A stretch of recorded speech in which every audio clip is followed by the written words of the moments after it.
Hi, how are you? Welcome back to the Be It Till You See It podcast. You all, when I started this podcast and I made a list of the women that I wanted to have on, that I wanted to inspire you and empower you and to help you see what's possible for you, Danielle Pascente was on that list. And here's what she did, which is awesome. And I have to share it because it's a tip without it even being in the podcast as a tip. So she told my assistant, she said, absolutely 100%. I can't do it until June. And we asked in like March. And so my assistant totally was like, respect, love that. Here are the dates in June that you can record. So I just had to share that because what I love about her and why we are friends is we have boundaries and we also want to support each other. And it's really, I think it can be really hard to say no to someone when you like want to support them or you want to be part of something, you don't want to miss out on something. But it's okay to say, you know what, now I can't, but here's a time I can do. And trust me, the people in your life who love you, respect you, support you, they will so understand that. And so I've been able to look forward to this interview for months and it does not disappoint. I can't wait. There are tips throughout the whole darn thing. And so you will probably hear multiple gems than just what's at the end. But again, what I really wanted you to hear was, just a journey that this woman has made, and you get to check her out on Instagram. Her handle's in the show notes, but it's Danielle Pascente, and you can like literally see where she's come 5 years later. But again, listen to all the tips, listen to all the things, and also, extra tip, it's okay to say no to something and give people other options if you want to support, but now's not the time. All right. We're going to get to the interview after this quick message. Welcome to the Be It Till You See It podcast, where we talk about taking messy action, knowing that perfect is boring. I'm Lesley Logan, Pilates instructor and fitness business coach. I've trained thousands of people around the world, and the number one thing I see stopping people from achieving anything is self-doubt. My friends, action brings clarity, and it's the antidote to fear. Each week, my guests will bring bold, executable, intrinsic, and targeted steps that you can use to put yourself first and be it till you see it. It's a practice, not a perfect. Let's get started.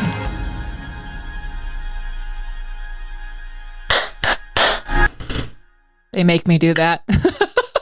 Isn't it so funny? It is kind of funny. It's the most hilarious. I feel like such a crazy person because I'm like, there's a mic here. I'm the person who's going to knock the mic off the table. So anyways, thanks Kevin and Jay for editing things. All right. So hello everyone. Welcome back. I know I say this a lot, but I'm so stoked about today's guest because she is really one of my favorite best friends in the planet. We voice message each other all the time. And also just randomly, and she just gets it when I'm like, Danielle, what is this workout you're making me do right now? Anyways, I'm gonna have her introduce herself in a second, but I just have to say, when I met Danielle Pascente, I was in awe of her. First of all, she's tall, she's beautiful, she's got this long flowing hair. I was like trying to grow my hair out, so it's one of those 17 ugly stages that it just happens when you're growing your hair out. Everyone, there's gonna be a stage, and she sat so confidently in front of a group of amazing fitness instructors. We're all part of Carbon 38's Team 38. And she shared just like willingly all these tips on how she does what she does. And I was like, oh my God, this is so amazing. Look at this beautiful woman who's just giving information away. And that's just because she's such a generous heart and such a wonderful person. And I don't know why she let me work out with her one day, but she did. And then for like about 2 years, we worked out together almost weekly, multiple times a week. And it was just so fun because we both work on fitness businesses online. And it's not every day that you meet someone who does what you do in a different capacity that you can work together. So Danielle, welcome to the Be It Till You See It podcast. Thank you for being here. Oh, thanks for having me. I actually really miss our workouts like in person, You can move back whenever you want. It was 120 in the car today, so I think I will be. trying to make, maybe I'll rent out an apartment in your condo building. Please. This summer. It's literally 75 degrees here. I'm not going to lie. Like we moved to Las Vegas during the pandemic, during lockdown. And I was like, okay, it's going to be hot. Like, but I was like, we're inside anyways. You can't go anywhere. But now that we can go places, it's too hot. I got to go. We got to have a summer house. No, I just got back from Arizona and it was like 1:15 the 3 days before we left. And I was just like counting down the days because it's so uncomfortable. Like as runners, because we're both runners, it's uncomfortable outside. You literally have to be up at 5 a.m. if you stand a chance. It was at 5 a.m. this morning. It was 93.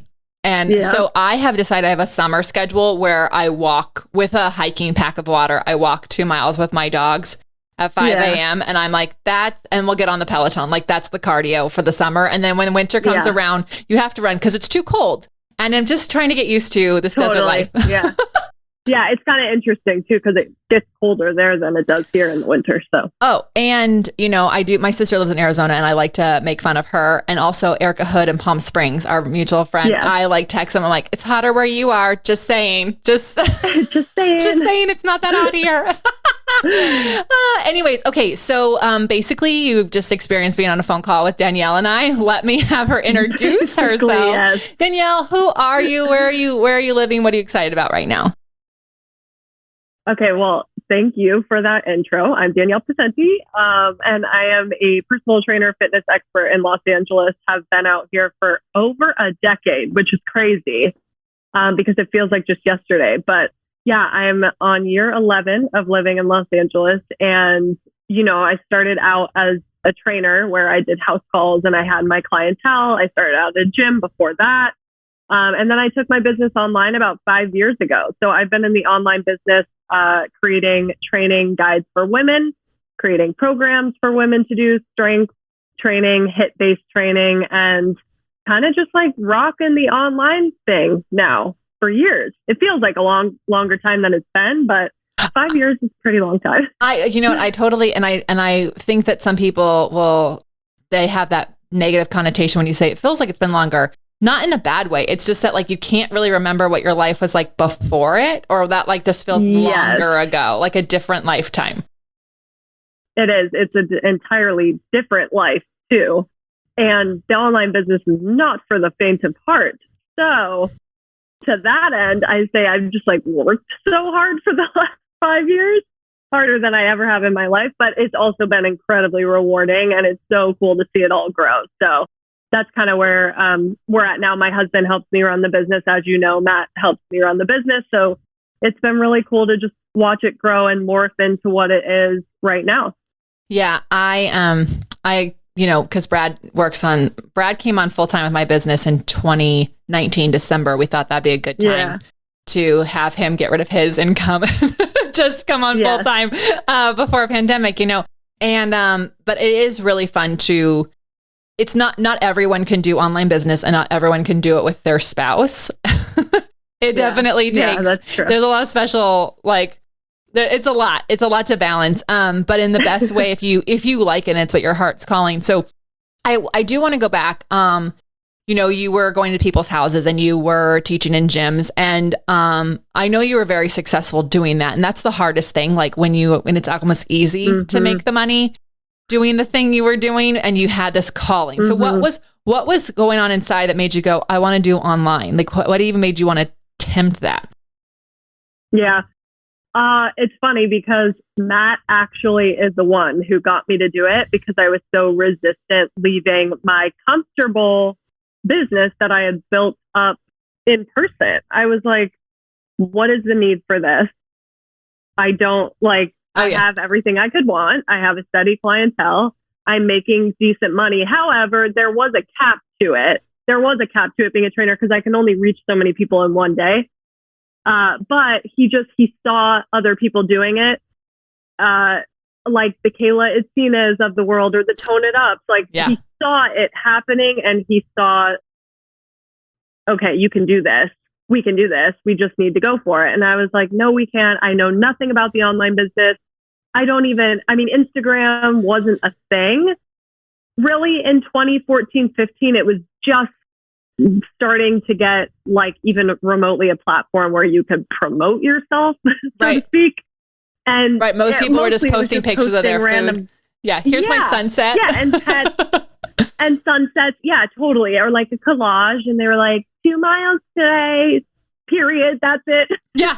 Or nothing. Like it was just a picture. Like that was all you posted. That's no conversation. Totally. And so I didn't really have followers, or I just didn't know where to start, And so it actually took a year to convince me to do it, a full year where he was just on me every day. And I had got a coach in between that time and kind of tried to figure some stuff out, like basic stuff like starting an email list or shooting an ebook, shooting content, all that stuff. So kind of dipped my toes in for a year. And then I decided, okay, I'm going to create an ebook, which was a large undertaking at the time. It took us probably a year.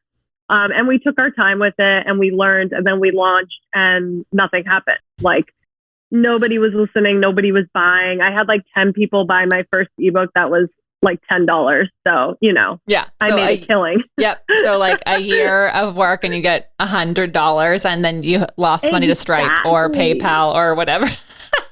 Exactly. And we had no clue what we were doing, but that was kind of the start of it. And so because we decided to do that, again, you just take more steps along the way, of course. And I didn't immediately quit my clientele. So it was one of those things where because I had a steady clientele, I thought that I could kind of do both. And I'll keep this part of it because it's a steady income, but I'll be doing this as a side hustle, right? The online business. Yeah. So it wasn't until year 3 or like 2.5, 3 that I let go of all my clientele. And I started to dwindle it down and just kind of like trim the clients that maybe didn't respect my time, or I was like driving all over LA to train them. And then I finally got it down to 0 where we could spend full time online. So it was, to answer your question, it was definitely a transition. It wasn't something I was immediately comfortable with. It was really hard to leave that steady income, but we kind of hustled it together and hustled it at the same time while still having it, obviously, and then slowly got rid of it. Thank you for sharing that, because I think, first of all, Brad made me do YouTube videos and I was like crying in between takes. I was like literally in tears. Like people are going to say something about like, I'm going to get mean things. Like, who am I to even do this? Like, I've only been teaching at the time. I've been teaching like 7 years. And I was like, there's people who've been teaching for 30 years. They should be doing this. Like, I was having such a hard time, and they're terrible videos and we've left them up on YouTube. So those of you who want to see what it looks like to start, you can see that. Oh, yes. Yeah. Oh, yes. But I love that you shared how you didn't go all in. And I think that is something that a lot of people struggle with, because they're like, it's this or this, or they're like, but I don't have enough time to even have a side hustle. And you're like, well, I got rid of some of the people that weren't respecting my time, or I had to go too far. Or like when if you're going to people's houses and you go, okay, it's a half an hour to go there, then it's like a 50-minute training. It's a half an hour to get back. That's 2 hours. Like, maybe. Yep. So really, what if you found someone who's closer for an hour instead? Like there's like different things you can do, but it is tricky because I was in that business and it was really hard for me. I'd convinced myself it took me about 3 months to convince myself, like, okay, in April of 2020, you're going to fire these clients. And I say fire sounds so hard because if they're listening, I love you. But I was just like, I cannot do these times anymore because that's when I should be doing my online business. And then, COVID took care of that for me. It was really, thank you for that. Was the silver lining there, but it is hard because that money is so consistent. It's like those velvet handcuffs. I had friends who used to be leads on the Strip, and they had this stunning dream house and they were like performing 6 nights a week, and they're like, but it was hard for them to leave because it was like this dream house, like this, everything is here and these velvet handcuffs. And so it sounds like you did a great job trying to navigate like keeping things safe, but going through something risky. What I wonder though, like, because there are struggles. It's like hard because when it's your work and you're the brand, it's like it's hard not to take things personally. It's hard not to like worry. Like, how did you convince yourself? Because I know he convinced you a lot, but how did you convince yourself that you like could do this? Like, what was some things you saw or said to yourself?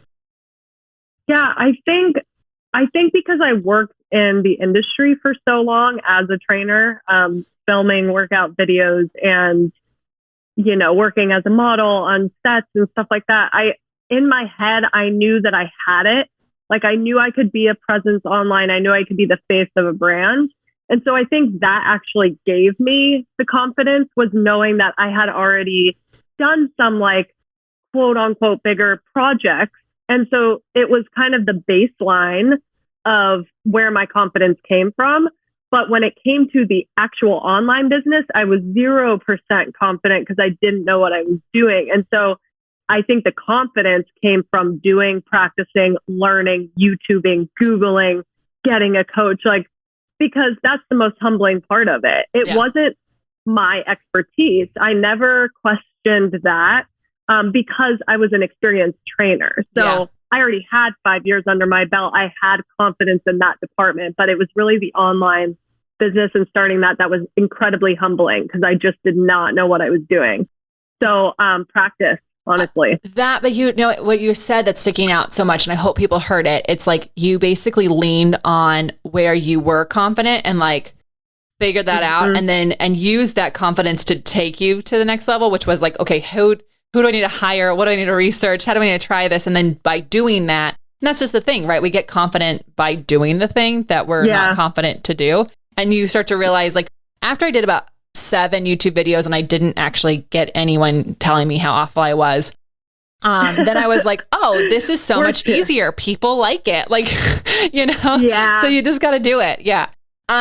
So, in the 5 years you've been doing your business, it has evolved and grown. And, I'm wondering, and I didn't ask you this beforehand, so I have no idea what the answer is going to be, Gal. But what are you excited about right now? What are you hoping to take it to now that you have more confidence in the online space? You've been doing it for 5 years. It feels like it's been longer in a good way. What's next? I mean, I think the opportunities are kind of endless online. That's what I love about it, because you can continue reaching more people. So I never, ever in my wildest dreams, if you had asked me 5 years ago, I would not have ever thought I'd have this loyal of a community, this large of a community. I never would have thought it would turn into that. So for me now, I know that that's possible, and I want to continue growing and reaching new people and new audiences, obviously. But I also see a growth for the brand in a lot of different directions, whether it's pop-up boot camps or merch or new challenges or challenges on the app or a possible app in the future. There's just so many directions we can take it. And now that people are listening and I have an audience, it does feel like the opportunities are endless, because I know that whatever I launch, my people will buy it or they'll get excited about it. Right. And I think that's the biggest struggle up front, is you don't know who's going to buy it and who's going to even listen to what you're saying. Right. Oh, I mean, I know, and you're always, it's a puzzle, right? So it's always a puzzle. And I think if you're listening to this and you're like, I don't know what my next thing is. I'm not a fitness trainer. You don't have to be a fitness trainer to go online. I mean, my mom is a teacher and she can sell things online. She sells, they can sell their plans, their lesson plans to each other online. It's kind of crazy. Anything can be a business. I have just recently bought air plants that are glued to selenite because I was like, oh, I want more crystals and I want some more plants, and they're doing it together. Anything can be a business, but amazing. Anything. And that's where it's I think people discount what comes easy to them as it comes easy to other people, Yes. And people also discount the steps that it takes. If you look at my business now and you don't know me and you don't know the journey, you'd be like, how come hers is so seamless? How come everyone signs up for her thing, right? Because of course, I would say that too if I was just looking at someone's chapter 12. But it's this has been years of grind and years of hustle and years of, honestly, consistency. Showing up literally when nobody was clapping, nobody cared, Yeah. So it's years of that. And I think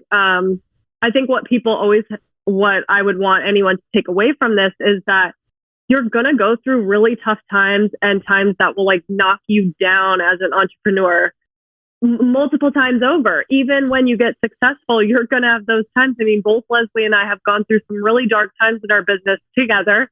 And we've always had each other to lean on, which I love that about our relationship. But it's like, find people that support you and find a group or a tribe of people or whatever where they know what you're going through. Because honestly, a lot of my friends from college, they have kind of your traditional 9 to 5, whether they're working in finance or a doctor or whatever else. And I respect all their jobs, but I don't think they totally understand like what I do and what the online business is. And so to have a group of mentors, to have a group of just friends that are doing what you're doing is literally going to be a game changer for when you're down. Because when you're down, you need to talk to someone that has been there that can bring you up.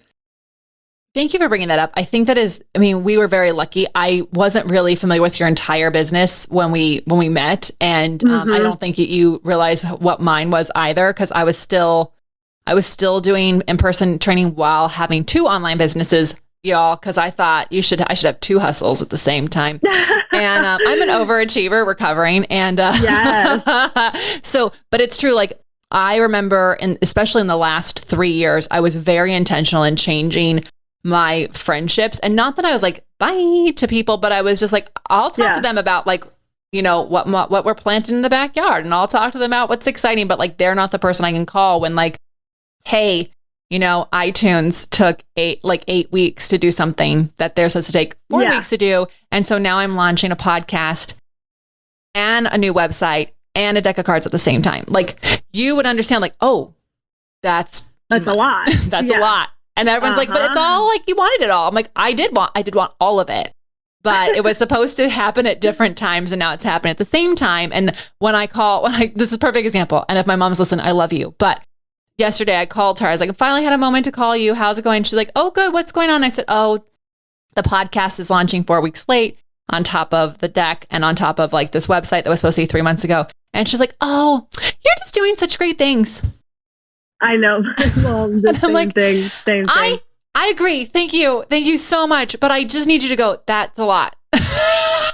No, yeah, 100%.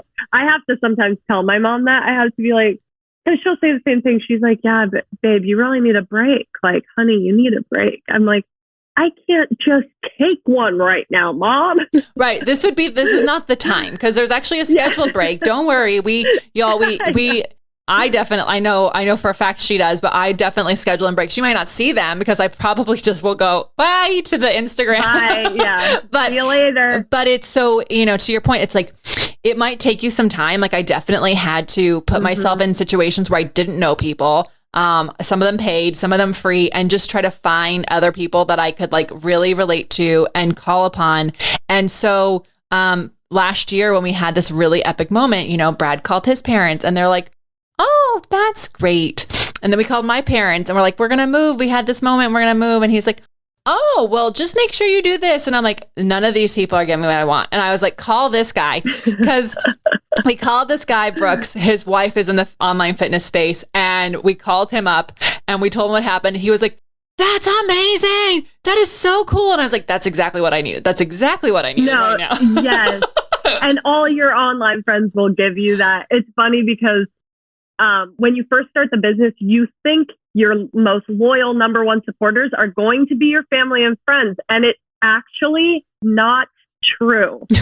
And gosh, I wish I would have heard this advice more, because a lot of times I was seeking validation from those people. I wanted my family to understand and support. I wanted my friends to understand and support, but it actually wasn't like that. And so when I stopped chasing that and stopped giving a F about what they thought, I actually did better. So I don't know if any of you are in this position where you feel like you're constantly trying to please or have acceptance from the people closest to you, but those often will never, ever be your customers, and they certainly won't be paying for it. No, because they think that they should get it for free. And you know what? Yes. Like, to their point, like, I just give my family. I'm like, here, I signed you up. You're signed up. Like, you know, but it's, you know, it is true. I think it's human nature. You could have 10 people comment on your post and it's all positive, and one person goes, do you even know what you're doing? Yeah. And you're like, on a good day, you're like, fuck yeah, I do. And on a bad day, you're like, who is this person? And you're going down, like looking up who they are, like what they post. Going down the rabbit hole. Yep. Yeah, but it's true. It's like you know, if I think everyone's family and friends out there want the best. If you would ask them, they want the best for all of us. Of course. But there is this subconscious thing, like they're going to leave me behind, or what does this mean for me? Or, you know, and that's often they're not the person you're trying to help anyways. And so just like let them be part of the journey, but you have to find the friends who like legitimately are in the space. And also, like you said, who've been there before. I forget who it is. I want to say it was James Altucher. I heard this years ago. I was on a run and he said, everyone needs a plus, a minus, and an equal in their lives. So they need someone who's above them, who's been there before, either hired or just happens to be a good friend. They need someone who's an equal, who like is in the same trench as them. And then they need someone that is below them, that A, they can see how far they've come, and B, they can get confidence by giving advice back. I love that. Isn't that cool? That's good. Yeah. That's So really good. I was like, I remember going, who's my plus? Who's my minus? Who's my equal? And I really was like, oh, I don't have these ones. So I went out seeking for them. Like that was my mission. Yeah. Yeah. That's interesting. I like that. Yeah. But it's, you know, I think what I wanted to bring you on here so much for is, besides that you're just the coolest chick and I fucking love you, and any excuse to see your face is where we're at right now. But you know, I know just from our own journey, like, it doesn't happen overnight. And your story that you shared already is just so great. It's like, you had to be convinced. It took a lot longer than you probably, like anyone probably sees, and a lot of effort. And like what people see now is chapter 12. And it's, you know, not even the end of the book. We're like still going. This is a series. Yeah. And so I just thought, like, if anyone can hear that and go, oh, I've been wanting to do something and everyone says I should do it, and I'm just a little scared. It's like, you don't have to go all in tomorrow. You just gotta make one ebook. Yeah. Start there. You have to take small steps. That's what I always tell people, because your want and need might be, let's do it all, you know, like let's do it all at once. And if you could just take the tiniest of steps every day, right? So today I'm going to sign up for MailChimp. I'm not going to write an email. I'm just going to sign up and make an account. Tomorrow, I'm going to research websites. What domain will I use? Again, you don't have to do it. You just have to research it, right? So it's like small actionable steps every day add up to the bigger picture.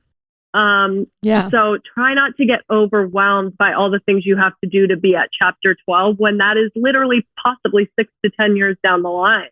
You just have to take small steps every day. There's like so many gems that you've already just put out there. So we're gonna pull them all together in a second. And I'm going to make sure that everyone is following you all over the gram. You're going to, y'all, I love seeing her posts. I read all of them. She's like me. We hit 2,200 characters plus. So we don't know when to shut up. We're like, I try to edit it. I'm like, nope, this one's staying this long. All right, Danielle, where can they find you? I know you are all over it on one place. What's your favorite place to be found? Instagram for sure. That's where I'm all over it on at Danielle Pascente, Pascente. And that's literally where I live most days, on doing posts. That's where you can find me. Her stories are the most fun. I laugh out loud. And I have to just say, like, you film your life that like mine looks exactly the same, but I don't. I forget to pull the camera out, but I was dying laughing yesterday because I was walking. I went to get my lashes done. These are not mine, everyone. Just so you know, I don't like to do my makeup, so this is why we have them. And I don't have any on right now. Yeah, but so I get into the chair and I look down and I had slippers on, like legit. I left the house in slippers, and awesome. I was like, you know what Danielle would do right now? She would probably make this a story. So I totally did. I channeled my inner Danielle, and I was laughing, and I was like, you know, the world might be opening up, but clearly I need retraining. Like, I am not ready. Like not even like cute slippers, like Ugg slippers and 110. And I shut up. That's me. That is me. I don't know what it is about after I turn 30, but I just don't fucking care. Yeah, no. I'm like, everybody needs to know that there's a lot happening behind the scenes here. I actually think that's another awesome thing for people to know is like share your journey, share your life, because people are oftentimes buying because they like you and not necessarily the product. Now, I put out a good product, don't get that wrong, but people want to just feel connected, like you're a real person. Yeah, you're so good at that. And I have gotten so much better in this last year because first of all, I live in a 500 square foot apartment, so there's a lot more to show. Like I have a hallway that I can walk down. And it's not like I have a whole hallway. Is the bed made? Because how far can I turn to the I know. Oh, my husband's still in it? Yeah, we're not showing that. Anyways, so okay. You've given some great gems, and if you want to repeat any of them, that's fine. But I have to ask at the end, just in case there's those people who like to skip to the end. For the hot tips, what are your favorite, like, if anyone could tell you 5 years ago, something today, like, what would it be to be in it? So I am going to repeat this, but to take small actionable steps every day, even if it's the smallest thing, like the smallest thing is still going to get you where you need to go. So take those small steps. The second thing I would say is take messy action. Hey, that is like a podcast. That's a literal podcast mantra around here. Take messy action. Thank you so much. Yeah. I mean, and I think all entrepreneurs would agree or have heard this from their coach or someone, but it's not going to look good at first. It's not going to be pretty. And if you're a perfectionist like I am, that's an issue at first. It's a hurdle you really have to get past to put out work that maybe isn't perfect. Right? Yeah. So take the messy action, because that will lead you to this whole learning process of how a launch works and how you can get better and how you can get more sales and blah, blah, blah. So small steps, take messy action. I couldn't agree more with those. I'm not kidding. Like, we literally have take messy action merch and love it. Yeah. And then you can't tell because there's a mic. So it reads correctly in your camera. It says perfect is boring. But when you actually look at it, like in real life, it is backwards. So you actually can't read it. Oh, that's funny. Yeah. So Zoom and Instagram really pissed me off because they're ruining my merch, but it's fine. It's fine. It's fine because I'm a recovering perfectionist, not recovered. It's an ing. I think it's going to be there for a while. I think if I put the recovered, then I'm being a perfectionist. Like that's kind of the catch-22. Yeah, I'm always recovering, always. And it always creeps back in. Oh yeah. And also overachiever 100%. Like I have like everyone on my team is like, I hope you're celebrating right now. I'm like, oh yeah. Celebrating? What? I don't know what that is. What's the next project? Yeah, let's go. Next one. What's next? So Danielle, thank you for being here and just being your honest, wonderful self. Everyone, this is exactly who she is on the gram, off the gram. And I'm just so grateful that you took time out of your day to be here to inspire so many. So thank you. Thank you. Please, everyone, screenshot this. Share it on Instagram because that's where she's going to see it with your takeaways. Yay. Tag Danielle Pascente, tag the Beit Pod, and let us know. And also share with a friend who like just needs to hear like, hey, tiny steps is for the win. I'm so grateful to you and everyone. Until next time, be it till you see it. That's all I got for this episode of the Be It Till You See It podcast. One thing that would help both myself and future listeners is for you to rate the show and leave a review. And follow or subscribe for free wherever you listen to your podcast. Also, make sure to introduce yourself over at the Be It Pod on Instagram. I would love to know more about you. Share this episode with whoever you think needs to hear it. Help us and others be it till you see it. Have an awesome day. Be It Till You See It is a production of As the Crows Fly Media. It's written, produced, filmed, and recorded by your host, Lesley Logan, and me, Brad Kroll. Kevin and Belle at Disenyo handle all of our audio editing and some social media content. Our theme music is by Ali at Apex Production Music, and our branding by designer and artist Gianfranco Cioffi. Special thanks to our designer Jairo Mondal for creating all of our visuals, which you can't see because this is a podcast. And our digital producer, Jay Pedroso, for editing all the video each week, save him. And I'm Meredith Kroll for keeping us all on point